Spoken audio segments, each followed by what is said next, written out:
इससे पहले कि फ्री की कहानियों के मज़े लो, इस चैनल को सब्सक्राइब करो और वीडियो को लाइक करो ताकि अगली बार ऐसी कोई भी कहानी आपके यूट्यूब पेज पर आने से ना छूट पाए। दानव केकड़ा जातक कथा। हिमालय के किसी सरोवर में कभी एक दानव केकड़ा निवास करता था। हाथियों को खाना उसे बहुत पसंद था। जब भी हाथी के झुंड उस सरोवर में पानी पीने या नहाने के लिए आते तो उनमें से एक हाथी को वो केकड़ा अपना आहार अवश्य बनाता था, क्योंकि हाथी के समूह के लिए उस जंगल में पानी का कोई और स्रोत नहीं था। इसलिए सब हाथियों की मजबूरी थी कि वो सब उसी सरोवर से पानी पिए, और हर बार जब वो सब पानी पीकर लौटते थे तब उनमें से एक हाथी को वो दानव केकड़ा पकड़कर खा लेता था। इसलिए गजराज ने अपनी गर्भवती हथनी जो पेट से थी उसे दूर किसी प्रदेश में भेज दिया ताकि वो माँ बन सके और उसका होने वाला बच्चा सुरक्षित रह सके। कुछ ही महीनों के बाद हथनी ने एक सुंदर और बलिष्ठ हाथी को जन्म दिया। जब वह बड़ा हुआ तो उसने अपने पिता का ठिकाना पूछा और ये भी जानना चाहा कि आखिर उसे इतने दिनों तक अपने पिता से अलग करके क्यों रखा गया था। तब उसकी माँ ने उसको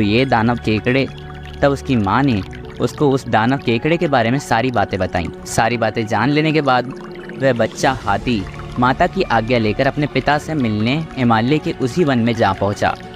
फिर उसने अपने पिता को प्रणाम कर अपना परिचय देते हुए बताया कि वह उस दानव केकड़े को मारने आया है और इस महान कार्य के लिए पिता की आज्ञा और आशीर्वाद चाहता है।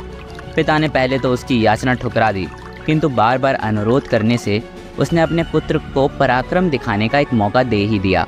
पुत्र ने अपनी सेना तैयार की और अपने शत्रु की सारी गतिविधियों का पता लगाया। तब उसे ये पता चला कि वह केकड़ा हाथियों को तभी पकड़ता था जब वह सरोवर से लौटने लगते थे, और लौटने वालों में भी वह उसी हाथी को पकड़ता जो लाइन में सबसे अंत में चलता था। इसके बाद उस हाथी ने एक प्लान बनाया और अपने साथियों के साथ सरोवर में पानी पीने के लिए प्रवेश किया। उन साथियों में उसकी प्रेयसी यानी प्रेमिका भी शामिल थी, जो उसे मन ही मन चाहती थी। जब सारे हाथी सरोवर से बाहर निकलने लगे तो वह जानबूझकर सबसे पीछे रह गया। तभी कीगड़े ने तुरंत मौके पर उसके पिछले पैर को इस प्रकार पकड़ा जैसे एक लोहार लोहे के पिंड को अपने चिमटे से पकड़ता है।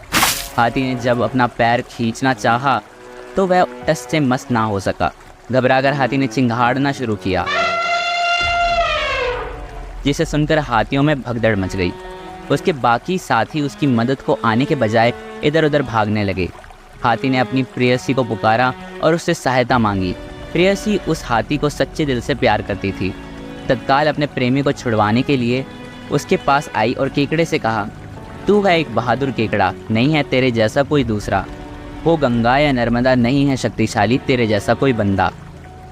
मादा हाथी की प्यार भरी बातों से वो दानव मन ही मन प्रसन्न हो गया और उसकी पकड़ ढीली हो गई। तभी हाथी ने प्रसन्नता भरी चिंघाड़ लगाई, जिसे सुनकर सारे हाथी इकट्ठा होकर उस केकड़े को ढकेलते हुए तट पर पानी से बाहर ले आए और पैरों से कुचल कुचल कर उस दानव केकड़े की चटनी बना दी।